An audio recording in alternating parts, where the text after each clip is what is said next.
Hey everyone, welcome back to our channel.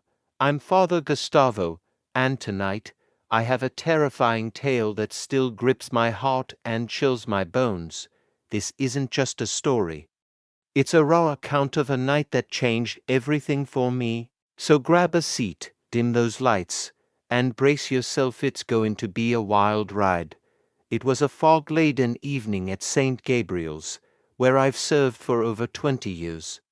Each creak of the old wooden beams and whisper of wind and echo of countless confessions witnessed. The sun had long surrendered to night, leaving only shadows to reign beneath the flickering candles that danced with a life of their own. Most of the world was nestled in warmth, but I was alone. The sanctity of the church wrapping around me, like a suffocating shroud. Every night, I prepared the confessional, thinking myself ready for the burdens I would bear. That night was apparently no different, at least. That's what I foolishly believed. The atmosphere felt off, thick and oppressive, but I chalked it up to fatigue. Little did I know, dark forces were at play, lying in wait, as I sat quietly. Lost in thoughts of penance and redemption, I suddenly heard it, a soft, eerie whisper that slithered through the silence like a serpent. "Father, help me." The voice was chillingly innocent yet dripped with despair. My heart pounded in my chest, each beat loud enough to drown out reason. Was it the wind, a trick of the mind?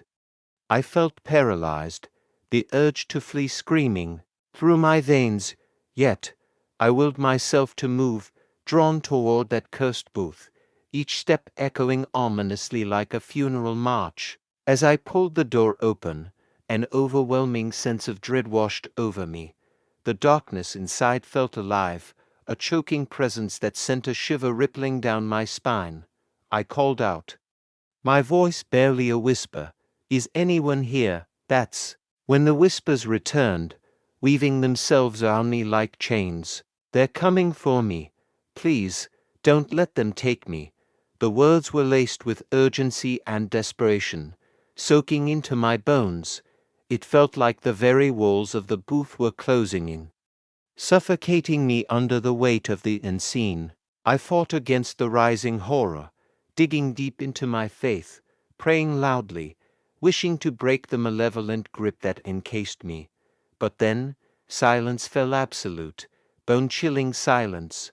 My heart stopped as the air shifted, and out of nowhere, a cold gust swept through the confessional, rendering me breathless and frozen in place. Just then, from the corner of my eye, I caught a fleeting glimpse, a shadow, childlike, darting at the edges of my vision.